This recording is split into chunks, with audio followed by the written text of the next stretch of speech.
यहाँ कथा कहे बैठे ना आशा उनको व्याख्या देखो भाई अगर आशा के हम छोड़ दे आशा चक्कर न पड़ गए जो हुई देखा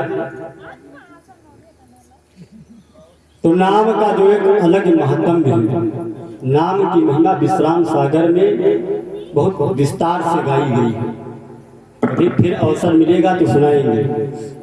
भगवान का नामकरण हुआ, फिर उनको गुरु जी की शरण में भेजा गया गुरुकुल।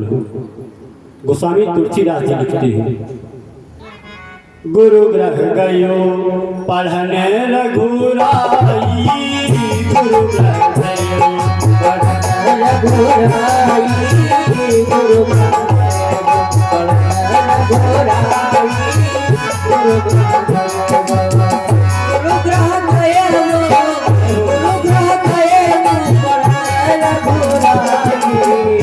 अल्पकाल अल्पकाल सब आई, अल्पकाल सब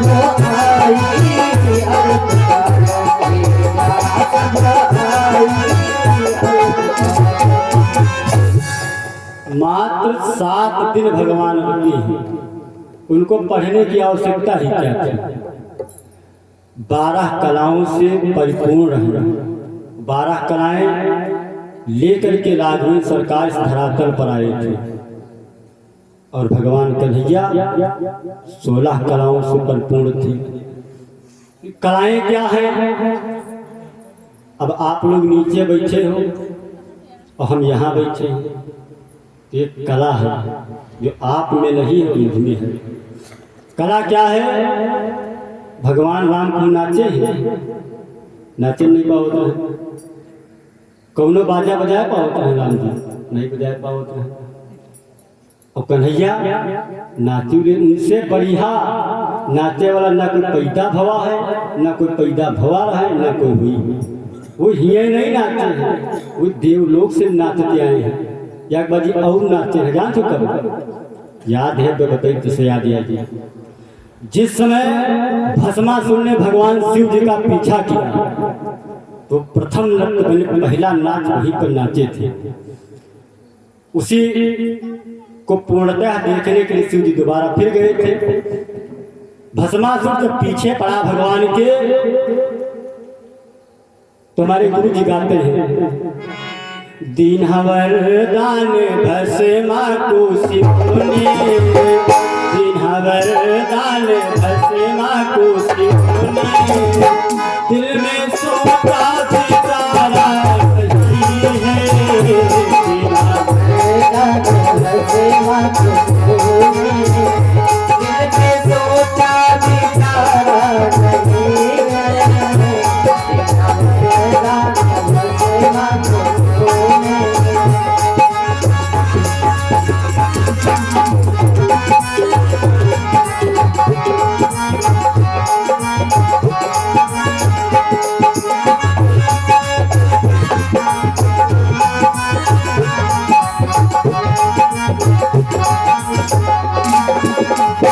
दीन वरदान भस्मा को सोचा बिचारा नहीं है,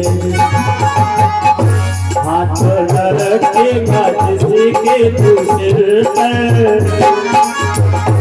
हाथ लड़के घाट के दूसरे पर, हंसने वो बड़े हमारा ही है,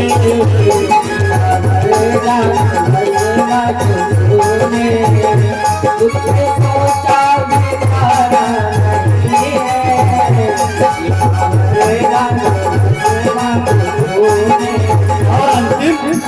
आगे किया गया।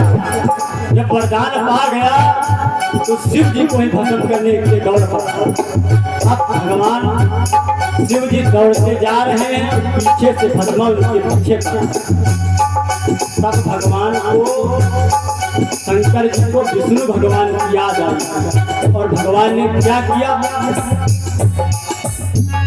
मोहिनी रूप रख करके विष्णु जाके भस्मा को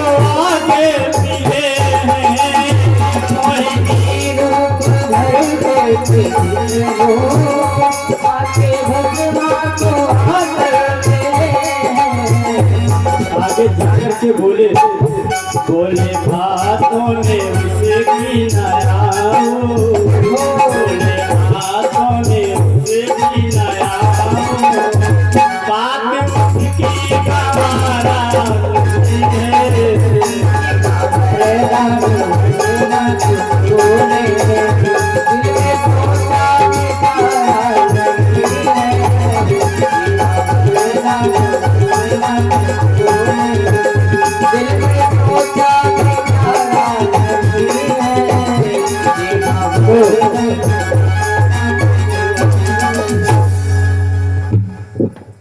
सुंदर सा स्वरूप बनाया और पहुंच गए। अब भस्मा से कहा कि एक बार मेरे साथ में अगर तुम नृत्य कर मैं जैसा जैसा जिस जिस स्टेप में नृत्य मैं करूंगा वैसे ही तुम करो। तो अब स्वरूप लक्ष्मी ओ मोहिनी स्वरूप को धारण किया है भगवान ने। तो जब भगवान नृत्य करने लगे तो साथ में भस्मा भी नृत्य करने लगा और नृत्य करते करते जब कई स्टेप हो गए तब भगवान ने अपने सिर पे हाथ रख लिया। भगवान विष्णु ने जैसे अपने सिर पे हाथ रखा अब वो कामांध था, कुछ समझ में आया नहीं, उसने भी हाथ रख लिया। अच्छा नकल करें होती अकल नहीं तो बेकार है, नकल करे उसको मतलब नहीं है। जैसे ही हाथ रखा बस तुरंत वही जल करके भस्म हो गया। तो भगवान वहां भी नाचे हैं और सबसे बड़े कथावाचक भी हैं। सबसे पहले कथावाचक को है भगवान विष्णु। अभी दोपहर में सुने रहो कही कथा सुहाई मात बुझाई। सबसे पहले भगवान आए और कथा सुनावे लगे। टीका माता कौशल्या पद पढ़ो मत छंद जो रामायण में। यहाँ पर जब गुरु जी के शरण में गए तो भगवान ने 14 विद्याएं 7 दिन में पढ़ी और जब शिक्षा पूरी हुई तो वापस अपने महल को आए। थोड़ा ही समय व्यतीत हुआ था, लगभग भगवान 14 वर्ष के हुए थे। उधर बक्सर क्षेत्र में एक विश्वामित्र मुनि जी उनके विषय में कहा गया है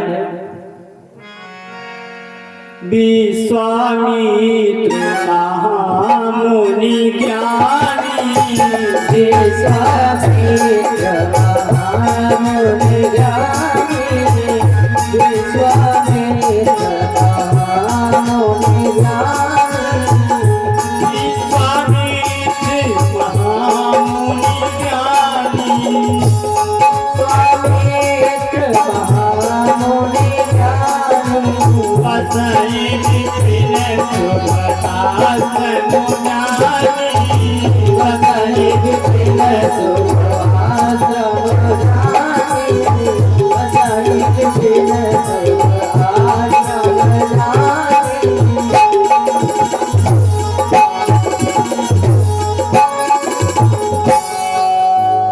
विश्वामित्र जी बक्सर क्षेत्र में रहते हैं, यज्ञ करते हैं, पूजन करते हैं। मगर जब कोई आप अच्छा कार्य करोगे तो मक्खी जाने वाले जो कोई आ जाए बता जैसे ये भागवत में आए हैं घर से चले तो इसे दुनिया के मिल के कहाँ जा रहे बेटा भागवत सुने हाँ तुम आजाद पकड़ो बैठो घर में सेठ में जा रही तो तुरंत जान जो निशाचर हुआ है लोगों की रहा निशाचर होगा उनसे सींघे नहीं लागी होती वो जमाने में लागी रहा। ये जमाने में हाँ कि जितने जने सड़क पर टहल रहे पैंट कमीशन पहने सब आदमी ना है। आदमी के कुछ लक्षण हैं शास्त्र उठा करके पढ़िए तो शास्त्र बताते हैं कि व्यक्ति मनुष्य है क्या। एक शास्त्र में हमने पढ़ा है इसमें लिखा ईशान न विद्या तपो न दानम ज्ञानम न शीलम गुणो न धर्मा ते मृत्युलोके भूय भार भूता मनुष्य रूपेण मृगा चरन्ति। ये ईशान न विद्या तपो न दानम, जिसके अंदर विद्या न हो। विद्या कौन? किताबें खोले वाली नहीं। विद्या हो संस्कार, जो पूर्वज अपन संस्कार के ही नहीं।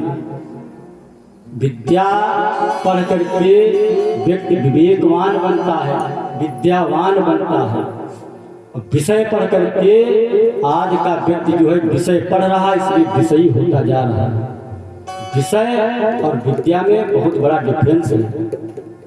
भगवान विषय नहीं पढ़े हैं, भगवान ने विद्याएं पढ़ी हैं। और फिर ईशान विद्या तपो न दानम, ना कोई तप है न दान। यहाँ भागवत चल रही है, यहाँ तो फिर दान करो तो आदमी बनो। हाँ सही बताइए, जब दान करी हो तो हम यस कहेंगे भैया आए, ना करें तो गुस्सा नहीं दी कि रखवाए सुन फिल्म कथा गए। तो दान, जिसने कभी अपने जीवन में दान नहीं किया है, जिसने कभी कोई तप त्याग नहीं है, शील क्षमा वाला गुण नहीं है, तो ते मृत्युलोके भूभार भूता मनुष्य रूपेण मृगाश्चरण। वो सब जानो हिरन आए खाली धरती चली रहे, चली के मरी गई है, बस उनके बाद उनके आगे वाला कुछ नहीं। आप जो कर रहे हो, ये राम जी का जो इतना सुंदर चरित्र है कि त्रेता की चर्चाएं आज गाई जा रही हैं। तो राम जी में इतना बड़ा सुंदर चरित्र, इतना त्याग तप कहां से मिला? ये उनकी पैतृक संपत्ति है। जब संपत्ति का बंटवारा हुआ तो महाभारत लिखी गई, और जब दो भाइयों के हृदय के प्रेम का बंटवारा हुआ तब ये मानस लिखी गई है। ये राम कथा जो है मनुष्य को सड़क के किनारे से लेकर के बीच रोड पे ला करके और मझधार से पार करने वाली लीला है। हमको जीवन जीने की कला सिखाती है। जीवन जीने की कला क्या है कि रोज आप लोग देख रहे हो, ये चौराहे पे दो लड़के, वही चौराहे पे लड़के, कम से कम 10,000 आदमी तुम्हारे सीतापुर में लड़के मर दी, खाली सीतापुर डिस्ट्रिक्ट है। ठीक, और अक्याल आवत मौत कौन 2 दिन आवत, मौत कौन 2 मोटरसाइकिल या क्या कहिया बराबर चलते, ना एक्सीडेंट होते ना कभी सुने हो कि मौत कौन गिर के मर गई। क्यों? उसको चलाने की कला मालूम, हमका तुमका कला मालूम नहीं। स्टार्ट कर चलते हैं। जीवन जीने की कला अगर कोई सिखाता है तो ये हमारी मानस सिखाती है। वृंदावन एक बिंदु जी महाराज हुए तो उन्होंने इसकी महिमा गाई है कि ये क्या क्या कार्य करती है। मानस खोल करके पढ़िए, खेती किसानी कथा है, राज्य कैसे चलाया जाए इसकी चर्चा है, भाई भाई के प्रति व्यवहार कैसा करे इसकी चर्चा है, पिता पुत्र का धर्म क्या है इसकी चर्चा है। ये साधारण पुस्तक नहीं है। जिनके घर में यह किताब न हो जरा हाथ खड़े करो, जिनके जिनके घर में रामचरितमानस है, हाथ उठाओ सब लोग, बताओ। गलत बात है। ये सनातन धर्म की पताका अगर हमको आपको फहरानी है। और एक बात बताइए, जितना मुस्लिम है उनके सबके घर में कुरान रखी हुई, और हिंदू घर में तो रामायण, गीता, गंगा जल, गायत्री मंत्र की उपासना, गाय की सेवा और गुरु की भक्ति। 5 चीजें जिनके घर में न हो तो जान जाए बिना बताए कि तुम शमशान घाट में रहे, घर ना है तुम्हारा। इनका घर बनावत है तो गंगा जल, गीता, गायत्री, गाय की सेवा तो गुरु की भक्ति, ये 5 चीजें बहुत आवश्यक है। सब लोग अपने अपने घर में रखिए। रखने का महत्व, रखने का प्रभाव है। जैसे गिद्ध गायब हो गए, 1000 साल जब बीती तो रामचरितमानस गायब हो जाए। किताबें छपई बंद है क्या भैया डॉक्टर साहब? किताबें अगर पुराण हम या महाभारत ढूंढी था राधे श्याम तंत्र, तो नैमिष ढूंढ आए, अयोध्या ढूंढ आए, महादेवा ढूंढ आए, जहाँ जाओ भैया वह प्रिंटिंग बंद हुई। आप जी के पास पुराण महाभारत रहे वह कथा कहत है, नई जौन है वह होते ही नहीं। सबल सिंह चौहान जी ने जो है लिखी है तो रामायण की चौपाइयों पर, राधे श्याम तट पर बिल्कुल इक्का दुक्का कहूँ मिल जाए। जैसे हमारे गुरु जी हैं पूज्य श्री द्वारिकानंद जी महाराज, उनको एक पूरी महाभारत कंठस्थ है। अब वो कंठस्थ कह रही है तो किताब बने चाहे न बने, उनका कौन आवश्यकता, उनका सब याद है। विश्राम सागर पूरी उनका कंठस्थ है मुजबानी, रामचरितमानस उनका पूरी कंठस्थ है मुजबानी। मगर वही देखा तो उनके कितने शिष्य हैं, जितने दिन यहाँ बैठे हो इके 10 गुना ज्यादा उनके चेला इसमें कथा कह रहे हैं। वही बांट रहे हैं अपने में का कि सबका दई दी न, जब हम न रह गए या रामायण घूमना रही तब वैसे त्रेता से अभी तक चली आ रही है। अब ही कुछ सुधार है, कलयुग का प्रभाव आए धीरे धीरे हो विलुप्त हो जाए। जब गिद्ध उतना बड़ा गायब हो गया तो अति बढ़िया रामायण कहाँ बची। देखो भाई इसका बचावक है तो अपने अपने घर में ला कर कल्याण रखिए या क्या कुछ। हाँ, ये हमारा और आपका दायित्व है कि हम हिंदू कुल में, हिंदू धर्म में हमारा आपका जन्म हुआ है तो अपने सनातन धर्म की पताका को हमेशा लहराते रहे। इधर भगवान ने जब विश्वामित्र जी यज्ञ करते हैं, उनको यज्ञ करने के लिए कुछ निश्चर लोग विघ्न डालते हैं, तो उन्होंने विचार किया गाधि तनय मनो चिंता व्यापी हरि मरण से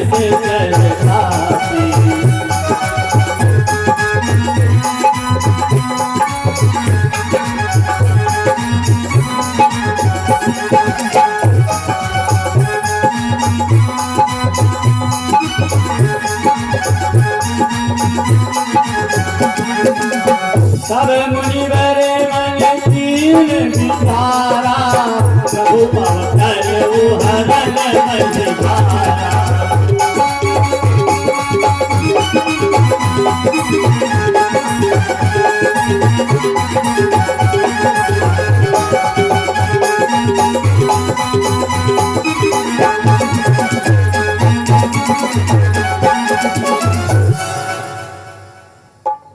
यहाँ पर एक संदेश मिलता है हमको आप कि भगवान को अगर पाना है तो विद्वता आपके काम आने वाली नहीं। चाहे आप जितने बड़े विद्वान हो जाइए मगर परमात्मा आपको आकर के नहीं मिलेंगे। पाना है अगर प्रभु को तो प्रेम में मिलेगा, ज्ञानवान से मिले वाले है नहीं। चाहे हम जितना घंटी बजे, चाहे जितने मंत्र, चाहे जितने श्लोक पढ़ जाए, भगवान न मिली।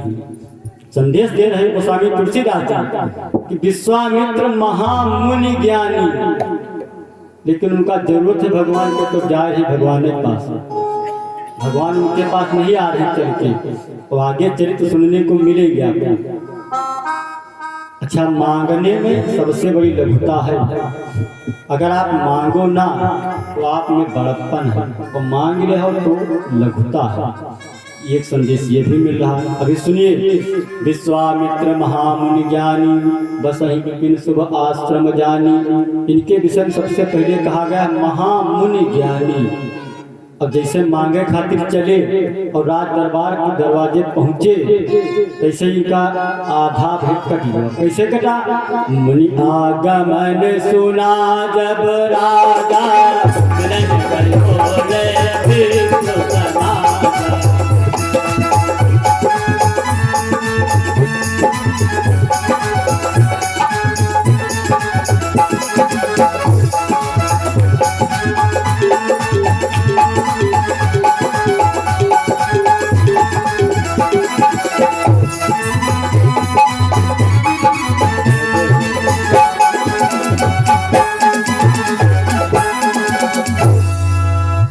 अभी महामुनि पढ़े हो, फिर जैसे मांगे खातिर आए तो मुनिया गमन सुना जब राजा, महामुनि गायब। अभी इनकी डिग्री देखो बदलत कौन कौन।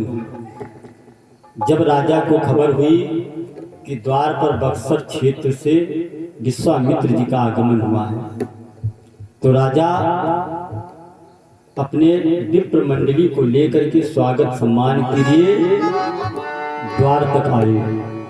यहाँ पर एक संदेश क्या मिल रहा है कि जब कोई अतिथि हमारे दरवाजे पर आवे, चाहे कोई मित्र हो चाहे कोई अतिथि हो, जब द्वार पर आवे अगर आप बैठे हो तो खड़े होकर के उससे मिलो, और अगर खड़े हो तो 4 कदम आगे चल करके तब उससे मिलना चाहिए। आज अगवानी में महाराज दशरथ जी आए और लेकर के गए दरबार में, चरण पखारी की नेति पूजा, मौसम धन्य आज नहीं दूजा। खोडस प्रकार से पूजन किया, और जब सेवा सत्कार हो गई तब राजा ने प्रश्न किया कि गुरुवर के ही कारण गमनो तुम्हारा,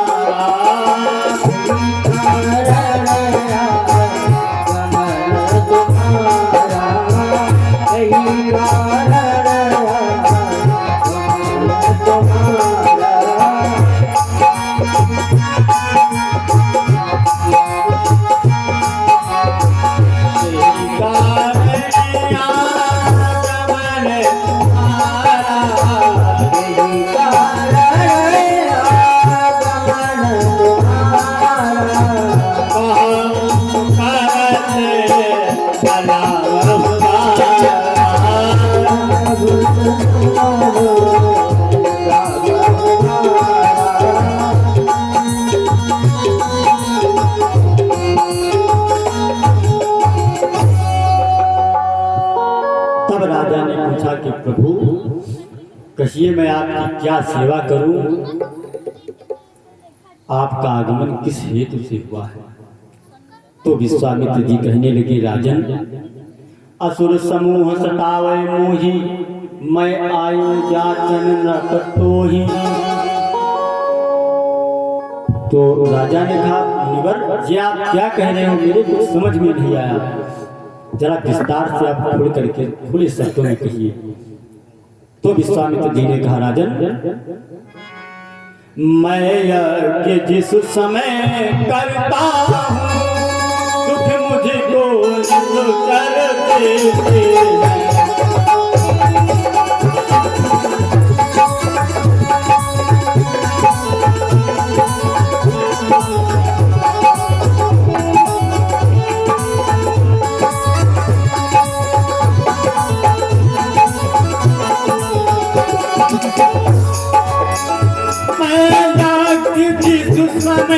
करता हूँ,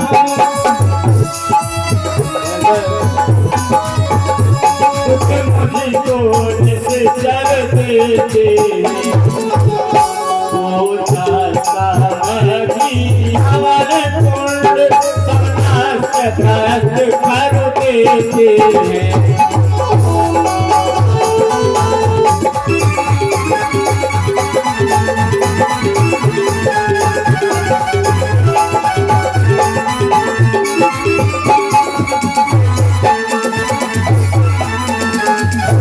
और एक बात कही, राजन हम किसी प्राणी को सताते नहीं, रहते बस्ती में जंगल, रहते जंगल में बस्ती को आते नहीं, मगर फिर भी वहाँ रहने पाते नहीं, पापियों को रहा भय तुम्हारा नहीं।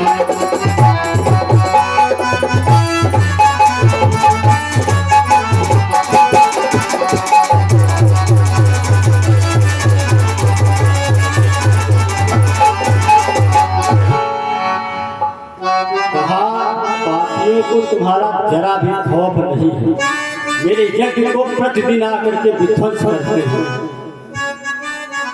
तो दशरथ जी कहने लगे मुनिवर, ऐ गुरु जी सुनाइए क्या दास्ता, ऐ गुरु जी सुनाइए क्या।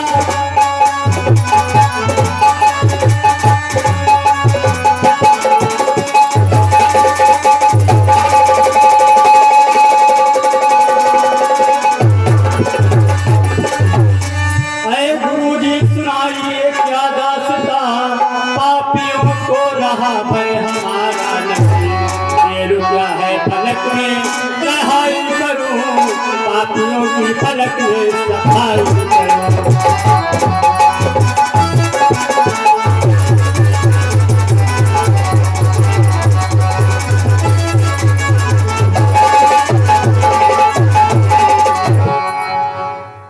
विश्वामित्र जी कहने लगे, राजन 60,000 वर्ष की उम्र तुम्हारी वैसे को होने को आई है, जिनके लड़का समर्थ हुई पुरखन कौन बड़ी परवाह, तुमका कौन परवाह है। सुनो राजन, इस उम्र में तुम्हें तकलीफ देना समझते हैं राजन हम गवारा नहीं, राम लक्ष्मण ही काफी है उनके लिए, फौज लश्कर का चाहिए सहारा नहीं।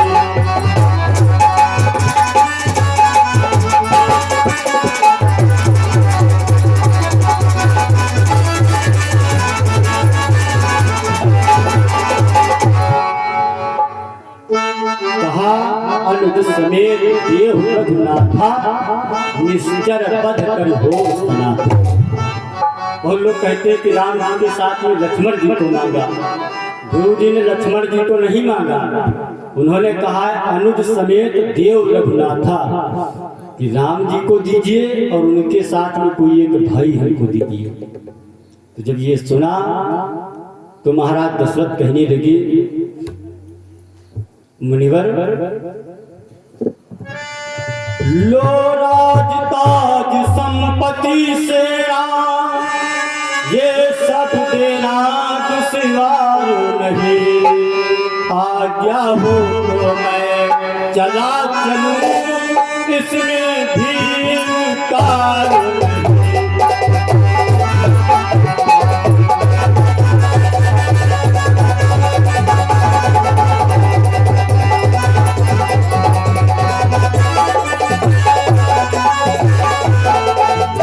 चौथे पने पायो सुतचारी, चौथे पने पायो सुतचारी, चौथे पने पायो सुतचारी, चौथे पने पायो सुतचारी, चौथे पने पायो सुतचारी, विप्र बचन नहीं कहे विचारी, विप्र बचन नहीं कहे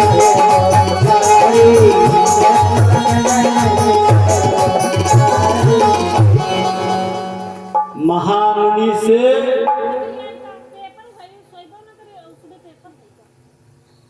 चलो चलो चलो महामुनि से मुनि बने और मुनि से बने हैं विप्र, तीसरी डिग्री है इनकी। अब दशरथ जी ने कहा चौथे पन पायो सुचारी, विप्र वचन नहीं कहो विचारी। फिर आगे कहा भगवान मेरे जो राम और उनके जो भाई हैं वो भी बालक हैं, नादान हैं, रण विद्या नहीं जानते हैं, इसलिए राज ताज संपत्ति सेना कुछ भी आप मांगिए, ये सब देना हमको दुश्वार नहीं है, और अगर आप कहो तो हम खुद चल करके निश्चरों से सामना करेंगे। स्वामित्व जी कहने लगे नहीं, हम लेंगे तो जो हमने मांगा है वही मांग हमको चाहिए। और चौथापन होने को आया है, अभी भी तुम माया में भ्रमित हो। ये जो तुम्हारे 4 पुत्र हैं ये सब हम संत महात्माओं की ही देन है जो तुमको पुत्रों की प्राप्ति हुई है, लेकिन अपने पुत्र का जो मोह है वो बात स्वीकार नहीं हो रही दशरथ जी को। तो फिर दशरथ जी ने कहा सब सुत प्रिय मोहि राम की नाई, राम के बनत गोसाई।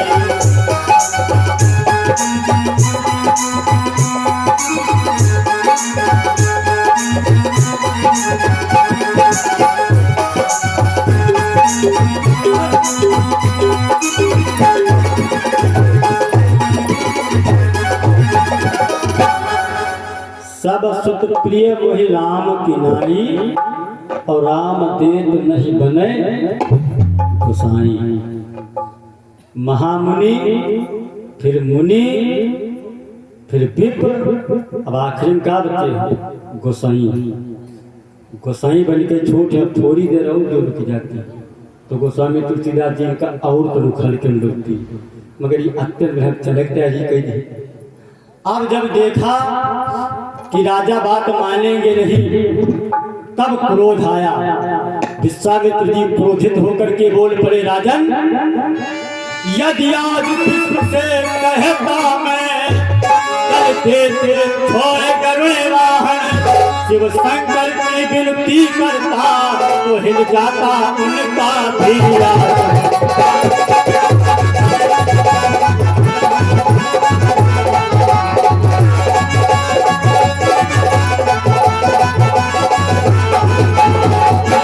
कहा जात थी जवानी दीवानी, तू माया में भ्रमता है, पता नहीं किस क्षण तेरे श्वासों का तार टूट जाए, और तू पुत्र मोह में पड़ा हुआ है। तुझको ये ज्ञात है कि राम जी का जन्म तेरे घर में हुआ किस लिए। जब विश्वामित्र जी को क्रोधित देखा, तो वशिष्ठ जी ने विचार किया कि अब बात बिगड़ जाए, उससे पहले हमारा उठना और हमारा बोलना बहुत जरूरी है। यहाँ पर एक संदेश हमको आपको क्या मिल रहा है कि राम कथा हो चाहे भागवत की कथा, उसको सुनने के बाद अगर दो चीजें हमको आपको ज्ञात हो जाएं, तो सार्थक है पूरी कथा सुनना। पहली बात, कथा सुनने के बाद हमको चलना आ जाएगा। दूसरी बात, हमको बैठना आ जाएगा। ये वाला बैठन नहीं, इतना जितना बैठे ना, कहाँ बैठना है, किसके पास में बैठना है, ये हमको जब ज्ञात हो जाएगा। चलना कितना चली, कौन चाल चली, सुकनी वाली चाल तो हवा चलते हैं, पर चालों न हो। चलना और बैठना, तीसरी चीज है बोलना। यही बात उधर महाभारत में हुई, जिस समय द्रौपदी बीच सभा में उसके चीर का हरण किया जा रहा था, तो जिन जिन लोगों को बोलना था वो लोग मौन बैठे रहे, और उसका अंत में परिणाम क्या हुआ कि 100 भाई मारे गए। हस्तिनापुर का दीपक बुझने तक को आ गया। स्वयं भीष्म पितामह जैसा धनुर्धर ज्ञानी नीतिवान, उसको भी जाना पड़ा, सिर्फ वो बोले ही नहीं थे। इधर वशिष्ठ जी विचारवान हैं, समय जब देखा ये जहां जहां पर बोले हैं बहुत सही समय बोले हैं। 2-3 लोग यहाँ हैं जो बोले हैं तो दुर्वासा से ले, जहां जहां बोले हैं तो अनर्थ करेंगे, लेकिन वशिष्ठ जी जहां जहां पर बोले हैं तो साथ सम्मत और सही बात बोले। तब वशिष्ठ जी उठे, और जब विश्वामित्र जी को क्रोध में देखा तो उनको शांत करने के लिए आज आए हो भैया, हमारे पिताजी यहाँ बैठे हैं, तो उनको यह नाम है, इसकी वजह तुम्हारा नाम न लिया, मगर गलत बात है। चलिए ठीक है, आ गए हो, बहुत बहुत धन्यवाद। और कल संध्या खानो खाई पिए पक्का है। तो वशिष्ठ जी उठे और राजा को समझाने लगे कि राजन, यह योगी राज कहलाते हैं, तू किसी बात का सोच न कर।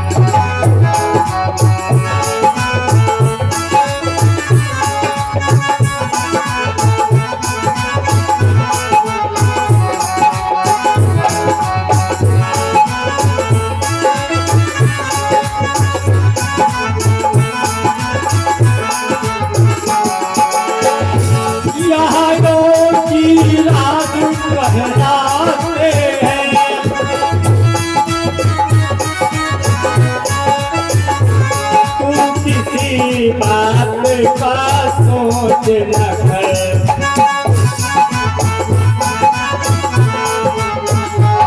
इनमें दोनों का पूर्ण सुयस, तू बड़े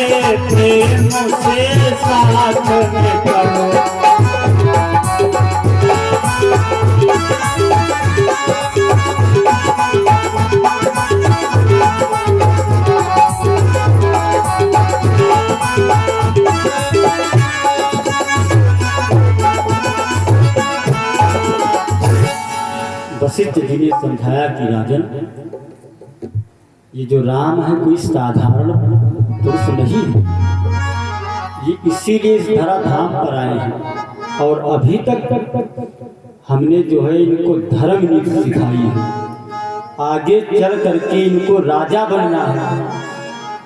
तो विश्वामित्र जी के साथ में इनको जब आप भेजोगे तो विश्वामित्र जी इनको रणनीति राजनीति सिखाएंगे और इन दोनों का पूर्णतः सोयस है। तो जब गुरु जी की बात सुनी तो दशरथ जी ने राम जी को और लक्ष्मण जी को बुलवाया। लक्ष्मण जी को बुलवाया क्यों?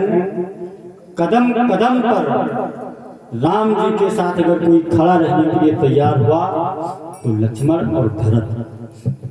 लक्ष्मण जी का ज्यादा स्नेह और ज्यादा लगाव राम जी से बचपन से ही रहा। तो जब लक्ष्मण जी के साथ लक्ष्मण जी का ये चरित्र राम जी के प्रति रहा तो उधर शत्रुघ्न जी ने भी विचार किया कि मेरे भैया की सेवा में लगे हैं तो हम भी भरत की सेवा करेंगे। तो भरत की सेवा करते राम और लक्ष्मण जी बुलाए गए, गुरु जी के हाथों में सौंप दिया गया। 14 वर्ष की अवस्था है भगवान की। गुरु जी के साथ में चल पड़ी और चलते चलते कुछ दूर जब निकले तो गोस्वामी तुलसीदास जी लिखते हैं, चले जाते मुनि दीन दिखाई, चले जाते मुनि दीन दिखाई,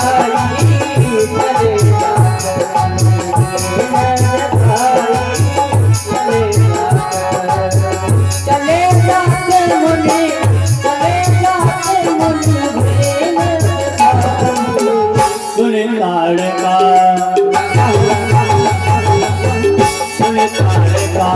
क्रोध कर धाई, सुन ताड़का क्रोध कर धाई,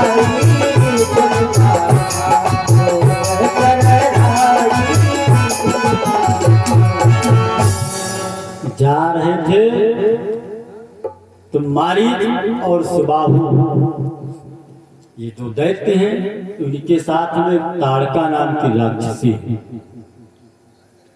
उसने जब इनको पगडंडी पर जाते हुए देखा तो इनकी तरफ मुंह फाड़ करके दौड़ी और इनको ललकार दिया।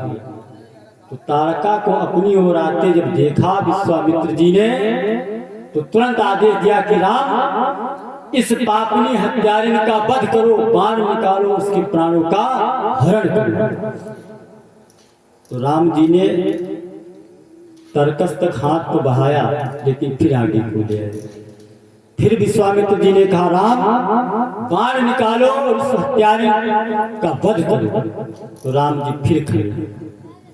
विश्वामित्र जी कहने लगे अगर ऐसी निर्लज्जता तुम्हारे अंदर होती, हमको पहले से पता होता तो तुमको मान कर नहीं लाते।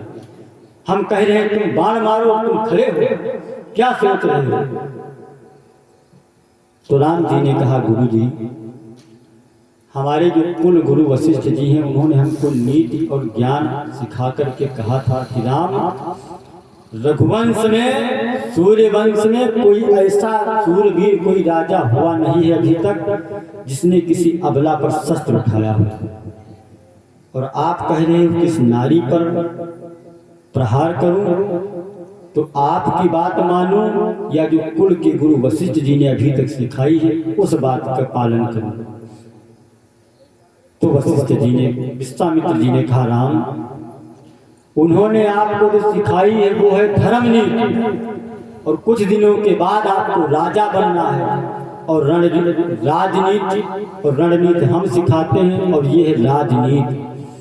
तो राजनीति का जो दांव है तो आपको यहीं से पहला अध्याय सीखने को मिल रहा है।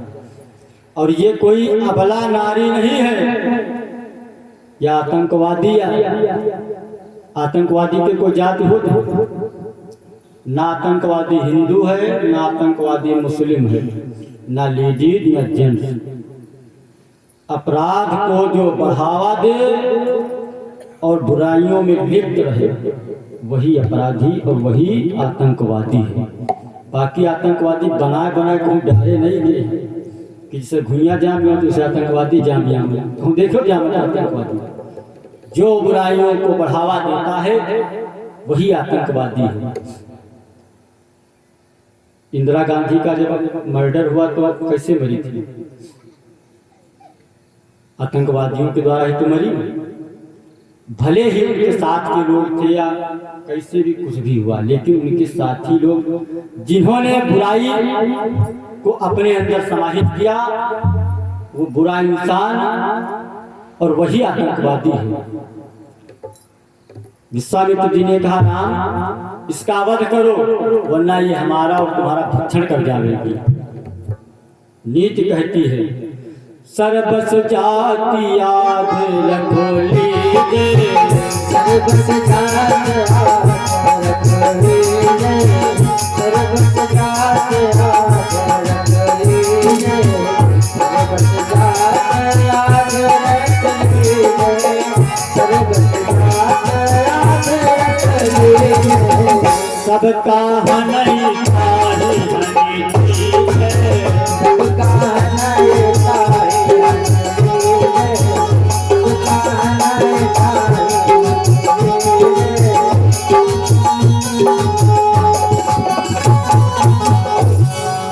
राजनीति कहती है कि अगर 100 लोगों का वध करने वाला कोई व्यक्ति है और उस एक व्यक्ति का अगर आप वध करते हो तो उसमें कोई पाप और हत्या आपको नहीं लगेगी। राजनीति बहुत अथाह है। वेद पुराण तुम समझ सकते हो पढ़ के, मगर राजनीति न समझती हो। राजनीति सक्रिय कब हो? पहला पन्ना पहला अध्याय राजनीति का कब खुलत जान? 5 साल में याद बाकी। जब जब चुनाव नेरे आवत है तो भात मांगो पुलाव लावत है। भात की जरूरत है तुमका तो पुलाव तुम्हारे घर का संध्या का आए जी। कच्ची दारू कच्ची बात, पक्की दारू पक्की बात है नहीं। 300 500 में पट दे वाटल पैसा तुम न दे हो, पुलाव ना पहुंचा तो वह बात पता ही नहीं कहाँ पहुंच गई। साथे तुम्हारे चलिए, तुम्हारे साथ चल के तुम्हारी बुराई जो कोई करे तो उसके ऊपर नाराज ना हो। तो समझ लो चप्पल वाले पहले तुम बर्बाद है। बड़ा चप्पल हो तो छीपे लागत पीछे से नहीं, तो चप्पल वाले का स्वभाव है जो पर ज्यादा विचार न करें। राम जी को समझाया गया कि सर्वस जाय याद रख लीजिए, सबका हनई ताही हन कीजिए। ये 100 लोगों का भक्षण रोज करने वाली पातकी पापिनी है, इसका वध करो। बस राम जी ने एक कुटीला बाण तर्कस से निकाला तो गोस्वामी तुलसीदास जी लिखते हैं एक ही बाण प्राण हरे, एक ही बाण प्राण हरे, तेरो ज्ञान से ही निज पद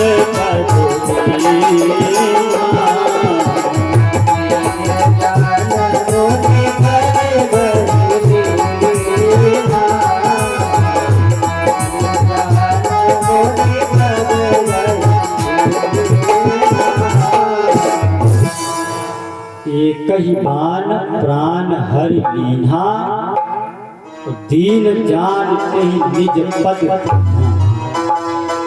दीनता को देखा है भगवान, उसको मार मार करके प्राणांत किया और अपने लोक को भेजा।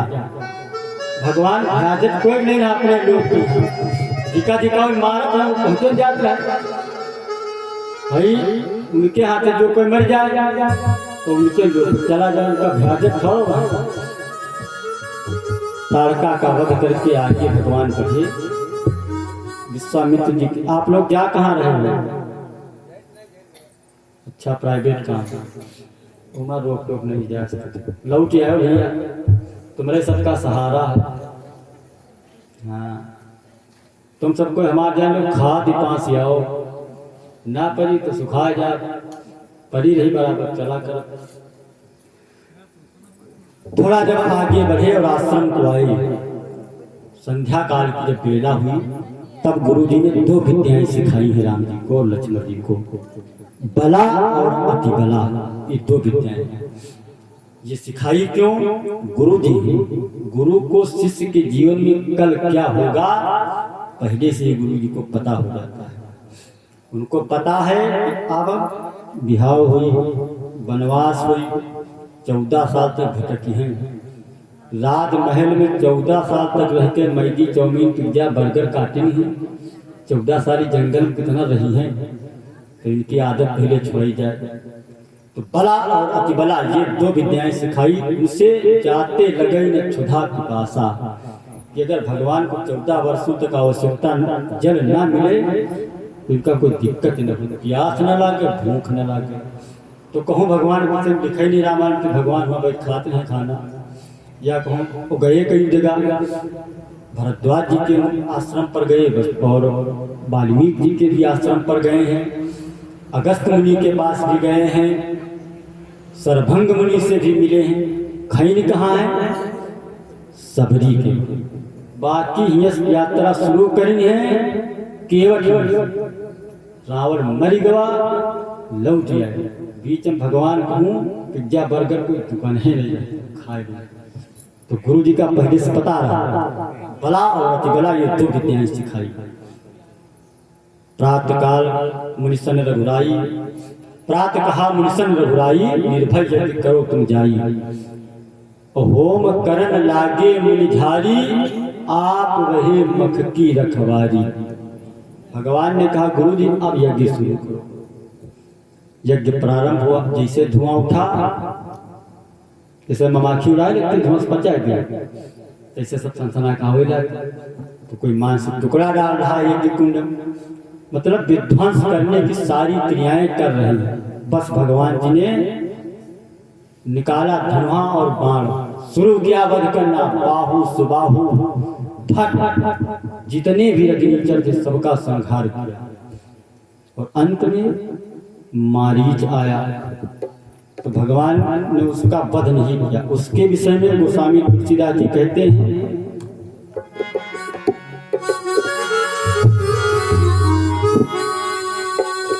बिनु फर बाण राम तेहि मारा, बिनु फर बाण राम तेहि मारा, बिनु फर बाण राम तेहि मारा,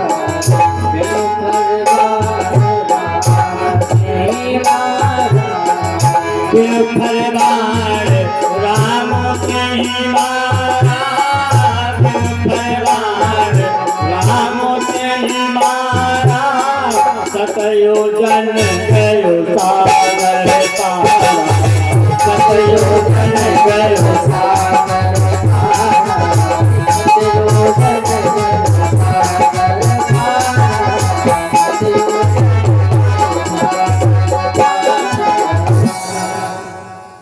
उसको बिना फल वाला बाण मार करके 100 योजन समुद्र के उस पार भेजा। क्यों भेजा? चाहते तो उसका भी वध कर सकते थे, लेकिन भगवान की जो लीला है उसके विषय में कहा गया है, ईश्वर की लीला अद्भुत है, होली का खेल निराला है।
लीला समझो।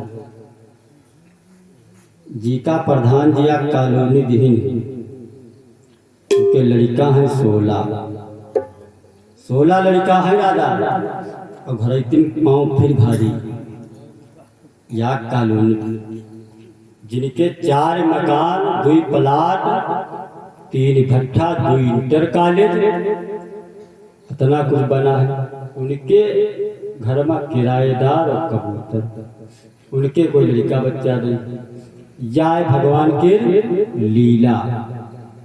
तो जिनका आवश्यकता है, जो मजदूर है, वो जब बीमार होता है डॉक्टर के पास जाता है, तो डॉक्टर साहब कहते हैं तुमने भैया कमजोरी है, तुम अनार खाओ, मौसमी जूस पियो, सवेरे चना मूंग और इसमें ड्राई फ्रूट खूब खाओ। अब बताओ संध्या तक 300 का काम करी से, अब कहो ड्राई फ्रूट खाए, कहो रस पिए, कहो इनकी दुकान पर दवा लिए।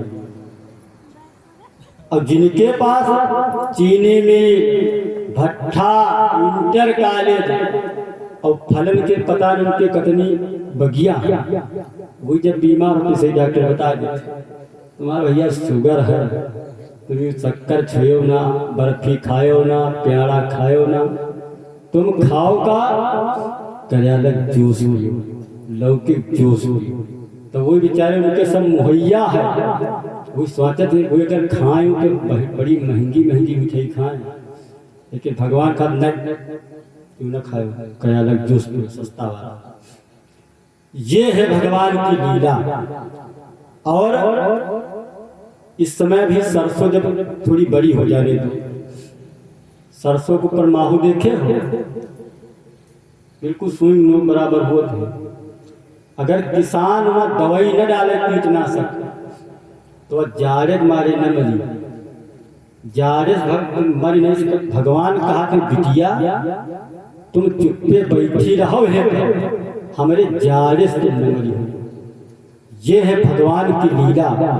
परमात्मा की इतनी अनुपम लीला न होती तो ये भगवान की लीला हमारे जैसे लाखों वक्ता हैं कथा कह रहे हैं, कोई भगवान की ना लीला कहता और इजारे ना आप लोग उठू, या भगवान के लीला है। तो भगवान जो चरित्र रचना चाहते हैं तो सबसे पहले उसकी नींव डालते हैं। अब मारीच से ही भगवान की लीला शुरू होगी। हम अपने पास से नहीं कह रहे, अब जब आगे सीता हरण हुई तो हम कहा कि इन चाहों कुछ सुंदर लीला करके कोई चौपाई है, अभी याद नहीं है, वो वही दिन याद नहीं। तो मारीच को वहां पर भेजा 100 योजन समुद्र के पार। इधर यज्ञ की रक्षा पूर्णतः पूर्ण हुई। अब भगवान उस यज्ञ की जो यज्ञशाला है, उस मंडप को चारों तरफ से जब सुरक्षित कर दिया, संध्या काल के समय में गुरु जी की सेवा की, और जब प्रातः काल का सुबह होने को हुई तो एक संदेश आया। क्या संदेश आया? प्रातः काल मुनि को मिला यह सुंदर संदेश, सिया स्वयंवर के लिए बुला रहे मिथुन। उधर जनक जी ने मैया जानकी जी का स्वयंवर रचा है, तो संदेश आया है। और जैसे ही ये कहा कि संदेश आया है, बस माता गिरजा बैठी थी, बस प्रश्न कर दिया, स्वामी ये संदेश कहाँ कहाँ गया? तो भोलेनाथ मेरे लिए जितने भी देश देशांतर के राजा हैं सब कहीं निमंत्रण भेजा गया है, केवल अयोध्या को नहीं आया है। तो भवानी ने कहा, स्वामी अरे सब कहूँ जनक जी ने वत पठावा,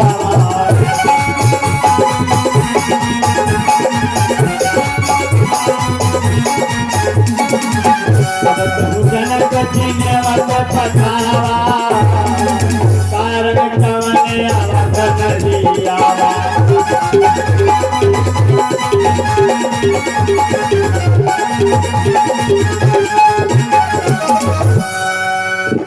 लीला ने कहा स्वामी कारण क्या रहा जो सब कहीं जनक जी ने निमंत्रण भेजा लेकिन अयोध्या को नहीं भेजा।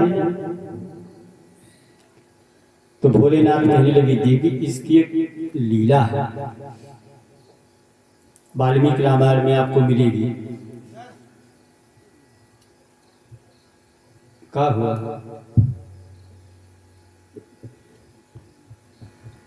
हमका ला कोई डांटा है हमका? शांत बैठो भैया, हम इतनी जल्दी जल्दी कथा कह रहे हैं, तनिको अगर इधर उधर भयो तो तुरंत जान न पियो का कहेगी।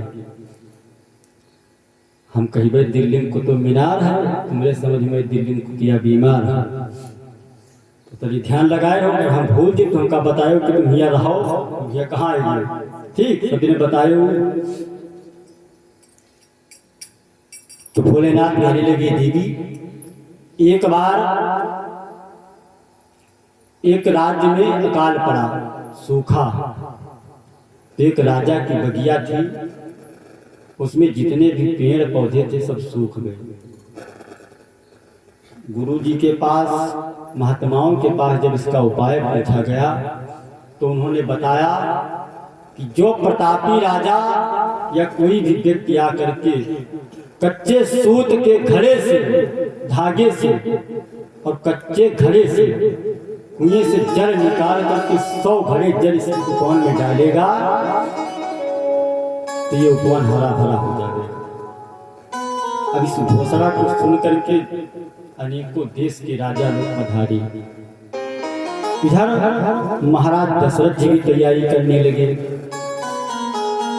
तो उनके नगर में एक सूपक था। सूपक दो पहले सूप बेचे वाला, द्वासर जो झाड़ू बहार थे। इस समय तो सफाई कर्मी हुई हम सब, उनका नहीं कहते यार, अब सब सफाई कर्मी हुई गए हैं। पहले इनका सूपक कहते हैं, अब तो बड़ी आराम है, 29,000 रुपया जन स्वीकारक है, फिर लेबल लगा दी बढ़िया करना बुढ़ी वो साफ करें, इनका कौन दिक्कत है। पहले जो राजा नियुक्त करते हैं कि डॉक्टर साहब दवा दिया है तो इनके सामने चाहे कमल हो चाहे जो कोई हो, अब मेडिकल कोई खोल नहीं सकता। दवा इन्हें के भी कई उसे खा के मर जाओ चाहे बच जाओ, क्योंकि राजा का आदेश था। तो जो सूपक था उसने कहा राजन आप जहाँ जा रहे हो तैयारी कर रहे तो हम भी आपके साथ में चलना चाहते हैं। तो राजा ने कहा तू क्या करेगा वहां जाकर के, तेरा वहां क्या काम है? तो उसने कहा मेरा एक आशीर्वाद मुझ पे है।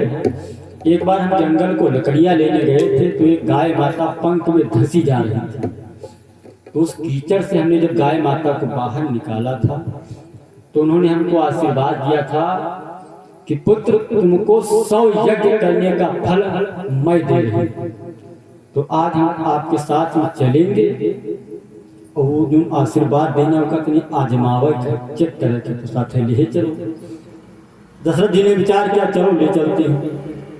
पहुंचे और जब पहुंचे तमाम राजा बैठ चंदेले और बघेले बैठे, बड़े बड़े सरदार, सब अपन सब दिखावे आए हैं, बहुत धर्मवान हैं, धर्मशील हैं, प्रतापी हैं, लेकिन बड़े बड़ाई ना करें, बड़े न बोले बोल, और रहीमन हीरा कब का है, लाख टका मेरो मोल। अभी राजेश चाचा नीलपुर वाले कुछ का कही नहीं रहे हैं, कहीं है ना चुप्पे कई 100 रुपया आए ये चढ़ाए दी है कहा नहीं। तो सूपक भी वहां गया और उधर जनक जी भी आए हुए थे। जनक जी एकमात्र ऐसे राजा थे जिन्होंने अपने जीवन में कभी शिकार नहीं खेला, उनके द्वारा किसी जीव की हत्या कभी हुई ही नहीं। जनक जी भी थे। घड़ा मंगाया गया, सूत वाला धागा मंगाया गया, बारी बारी से सब राजा लोग जल निकालते हैं, कोई 3 घड़ा, कोई 4 घड़ा, कोई 5 घड़ा। यहाँ तक कि जब जनक जी आए तो जनक जी ने जब जल निकालना प्रारंभ किया अरे 63 घट जल निकालत भय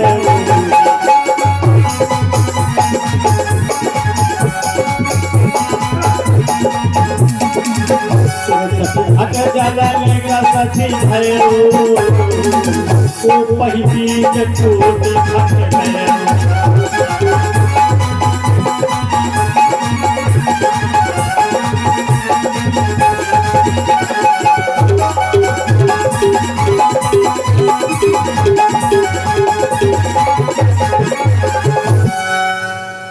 जनक जी इतना प्रतापी राजा और उनके ना विषय में कहा गया वो विदेह देह धरे तबहु नाम विदेहा। इतना बड़े इतने बड़े प्रतापी राजा जब निकाले तो 63 घट जल निकला, 64वां घट टूट गया उसमें। जनक जी भी शर्मिंदा हो गए बैठ गए।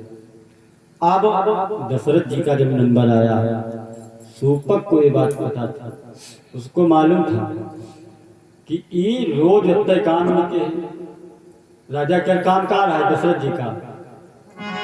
राजा को था एक ही व्यसन सदा साकार,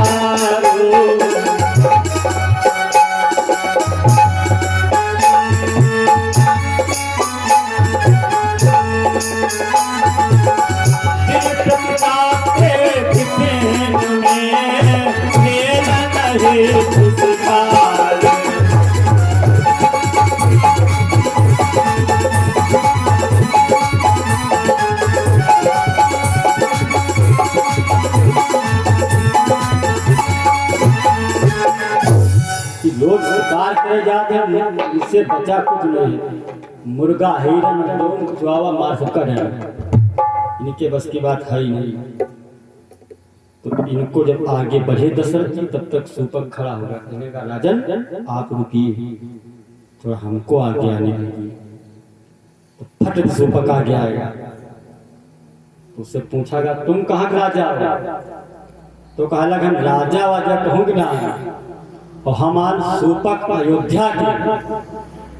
तो चल बड़े बड़े बहे जाए गधू कहाँ गद्दी था, बड़े बड़े राजा जनक उजा को कुछ नहीं कह पाई, इस सूपक आए हैं जल भर। तो सूपक कहने लगा सुनो, जल वल भरे वाले पनिहारिन वाले ये सब काम अयोध्या के चक्रवर्ती सम्राट राजा लोग ये सब काम नहीं करते। जल वल सब साधारण लोग हमें तन के लोग भरते हैं। भाई सब लोगों ने कहा चलो भाई।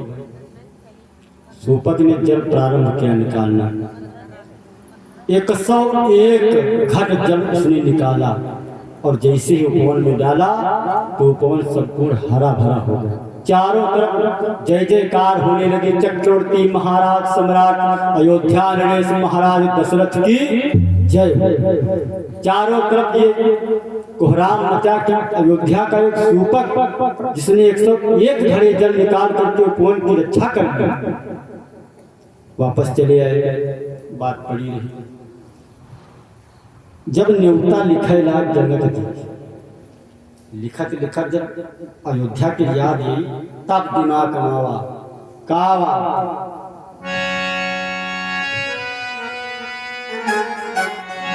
जो कहूँ सूपक फिर कहूँ वाले,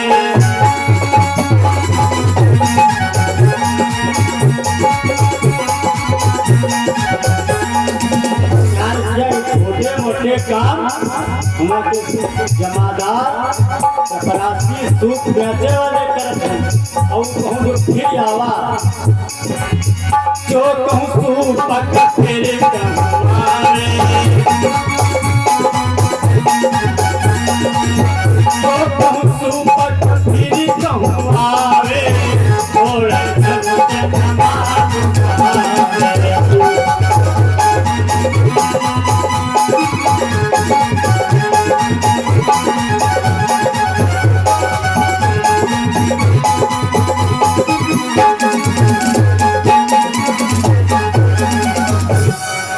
यह विचार जनक मन आवा, कारण यह न नेवत आवा। विचार के हुमा न पठे, कोई तनका राजा ही टूट फूट राजा हो चली जाइए, अगर इस रूपक जमादार घर का बिटिया हमारी यो भैया हमसे न थे हटाओ रहा है। आज जैसे ही भगवान ने इतना सुनाया भोलेनाथ ने, तो देवी की शंका जो है दूर हुई। आगे का चरित्र फिर प्रारंभ किया। भगवान राम जी, भैया लक्ष्मण और गुरु विश्वामित्र जी तीनों लोग चल पड़े। चलते चलते जब थोड़ी दूर निकल गए तो गुरु जी थोड़ा जल्दी थे, आगे थे, तो गुरु जी आगे आगे चले गए। शिष्य लोग थे पीछे से चल रहे थे। गुरु जी जब आगे निकल गए तो रास्ते में एक सुनसान वीरान स्थल दिखाई पड़ा। उसके विषय में कहा गया है, चलते चलते एक जगह मिली, छाया न जहां दिखलाती थी, जिस ओर नजर दौड़ाते थे मरुत सा नजर में आती थी। चारों तरफ मरुभूमि, न कहीं कोई हरियाली वाला पौधा है, सब हरियावान जंगल पड़ा। और उसी मार्ग में एक कनखल से भगवान ने देखा एक पत्थर की शिला जो नारी का स्वरूप लिए हुए धूल मिट्टी में लिपटी पड़ी हुई। राम जी ने गुरु जी से निवेदन किया, गुरु जी एक मिनट आप सुनिए। तो गुरु जी वापस आए, हाँ राम। गुरु जी ये शिला पड़ी हुई है, इसकी विशेषता क्या, ये यहाँ क्यों पड़ी है? तो गुरु जी ने कहा, अरे इसको तो हम ध्यान में ही नहीं लाए, इस पे तो हमारा ध्यान ही नहीं गया राम। तो राम जी ने कहा, संसार में जिसको सब त्यागते हैं उसको हम अपनाते हैं, जिस पर किसी की दृष्टि नहीं होती है उस पर मेरी दृष्टि पड़ती है। तो राम जी ने पूछा, तो गुरु जी ने बताया, इसकी एक कथा है राम, सुनो। गौतम नारी अहिल्या उपले देहि धरि धीर, चरण कमल रज चाहती, कृपा करो रघुवीर। कहा है गौतम ऋषि की पत्नी अहिल्या है, ये उनके श्राप के वशीभूत पत्थर की बन गई है। अपने चरणों की चूर्ण रज इसको दे दो तो इसका कल्याण हो जाएगा। तो राम जी ने पूछा, इतने प्रतापी और इतने सरल हृदय वाले गौतम ऋषि थे, उन्होंने क्यों श्राप दे दिया मैया को? तो विश्वामित्र जी ने सुनाना शुरू किया कि राम, अच्छा ये अहिल्या जो है इसके माता पिता कौन है, किसी को मालूम है? अहिल्या के माता पिता कौन है? हम बता रहे हैं, अहिल्या के माता पिता अगर देखा जाए तो सिर्फ ब्रह्मा जी। संसार में अहिल्या को ब्रह्मा जी ने अपने हाथों से इनकी छवि को निर्मित किया था, ब्रह्मा जी ने बनाया था। और इतनी सुंदरता में, इतनी सुंदरता की खान थी, संसार में उनके बराबर कोई सुंदर स्त्री न थी। जब अहिल्या जी को उन्होंने तैयार किया तो जो इंद्रलोक में इंद्र थे, इन्होंने देखा तो मोहित हो गए। ब्रह्मा जी के पास जाकर के बोले, पितामह इस कन्या का वरण अगर मेरे साथ पाणी ग्रहण आप कर दो तो मैं इंद्रलोक में ले जाकर इसको पटरानी बनाऊंगा। लेकिन ब्रह्मा जी ने कहा, तू मूर्ख है, तू कामी है, मैं तुझको ये कन्या नहीं दूंगा, तेरे साथ इसका पाणिग्रहण नहीं हो सकता है। तो इंद्र चले गए। अच्छा, इंद्र पर अट्रैक्शन इनका भी था, अहिल्या का भी, लेकिन वो पितामह के सामने कुछ कह न सकी। पहले जो बिहाव होते रहे तो मैं जहाँ अम्मा और पप्पा बिहाव तय कर देती, मैं होत के ना वही कहते हम ना कर पाए, ना वही कहते चाहे उनके गोड़ हो, चाहे पाँव कुछ ना हो, चाहे पीलिया हो, चाहे पोलियो कुछ हो। अब वो मैनेज कर देती पूरी जिंदगी। अब का देखो इंची टेप से नपाई होते, लड़की कत्ती छोटी है, लड़कों कत्ती छोटी है, या क्या चीज बारीकी निकारत है, बिहाव ना करे मारे। छोड़ियो बात। गौतम ऋषि के साथ में अहिल्या जी का पानी ग्रहण कर दिया गया। अब बाबा जी के साथ हैं तो अहिल्या जी का अट्रैक्शन तो थोड़ा था ही इंद्र के प्रति। सोच रहे थे मन में कि अगर इंद्रलोक में होते बढ़िया पटरानी बन के रहते, कहाँ ये बाबा साहब भेज देंगे। अहिल्या को श्राप मिला है, वो अपराधिनी है, उसने अपराध किया। वो तो सब बात बवाला सब बना ढींगा है कि धोखा होगा, वो होगा, वो होगा, कुछ नहीं हुआ। अहिल्या का अपराध था, अहिल्या ने अपराध स्वयं किया था। एक दिन की बात, देवलोक में इंद्रलोक में इंद्र बैठे हुए थे। उन्होंने विचार किया कि अहिल्या से मिला कैसे जावे। तो उनके कान में एक आवाज आई। बताया गया उनसे कि जो गौतम ऋषि हैं वो 1 बजे 12 बजे और 1 बजे के बीच में गंगा नदी पर स्नान करने जाते हैं। उसी समय अहिल्या अकेली रहती है। जब इतना सुनाया तो उसने अपना दिमाग लगाना शुरू किया। और दिमाग क्या लगाया? गौतम ऋषि का ये सदा का नियम था, जाते थे गंगा नहाने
चंद्रमा को बुलवाया गया और चंद्रमा से कहा, जो गौतम मुनि है, पहले घड़ी तो ठीक है, मुर्गी की आवाज को सुन करके वो समझ लेते कि अब प्रातःकाल।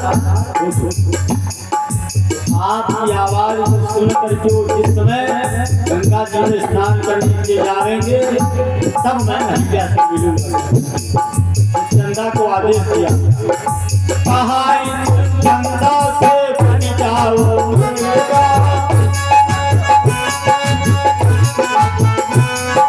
कहा चंदा से बन जाओ मुर्गा, चंदा से बन जाओ मुर्गा, कुटिया पे बोलो सवेरे सवेरे, लेकर कमंडल जब जाएंगे गौतम सबको जाओ सवेरे सवेरे।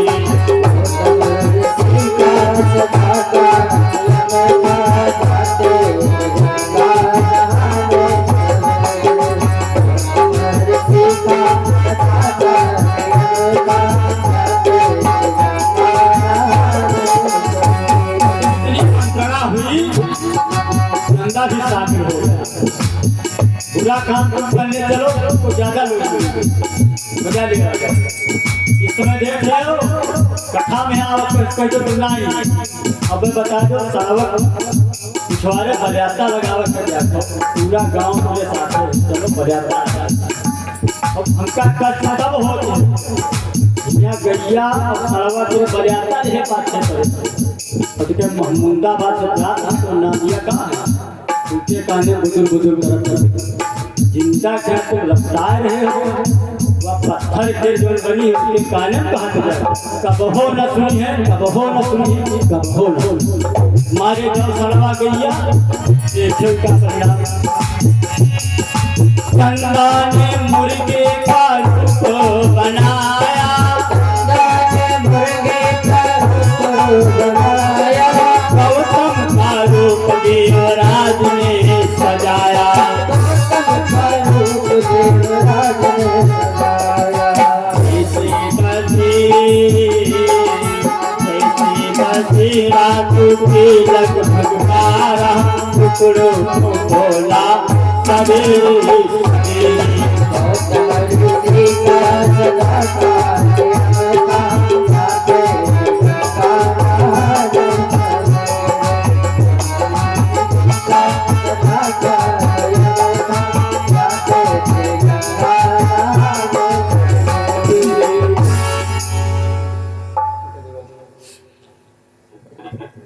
मंत्रणा भी बस वैसा ही किया गया। अगले दिन चंदा महाराज मसियाए मुर्गा बन के कुटिया के पीछे खड़ी हुई और जब 12 बजा रात्रि का तो फिल्मी दुनिया वालों ने गीत गाया था बहुत पहले, आप लोगों ने सुना होगा, नए लोग नहीं सुनी है। वो पुरान गीत है, पुराने लोग सुने हैं। गीत के बोल क्या थे? सावन का महीना पवन करे शोर, जिया घूमे इसे जैसे बनवा नाचे मोर। सावन में हम हमारे मोर नचा दी, यहाँ जो काम हो जाए भादों में हम हो जाए, 1 महीना हो रहा है। तो हमारे बोल क्या है? भादों का महीना मुर्गा करे शोर, सुनकर मुर्गे की बानी ऋषि गौतम जाने भोर।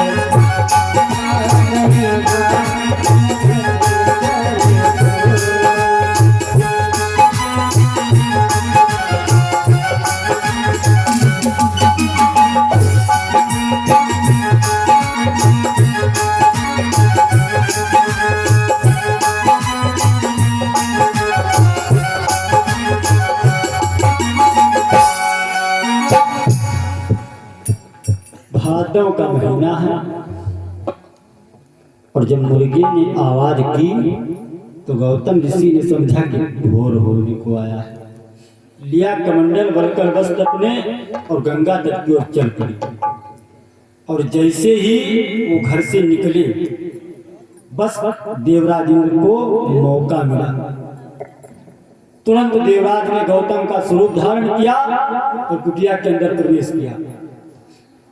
प्रेम की वार्ता हुई और उधर जब गौतम जी गंगा जी में स्नान करने की जैसे ही उसमें जल में अपना कमंडल डुबोया, तुरंत वरुण देवता प्रकट हुए और उन्होंने कहा, गौतम अर्धरात्रि में तुम स्नान करने क्यों चले आए? तुम तो प्रातः काल आते थे।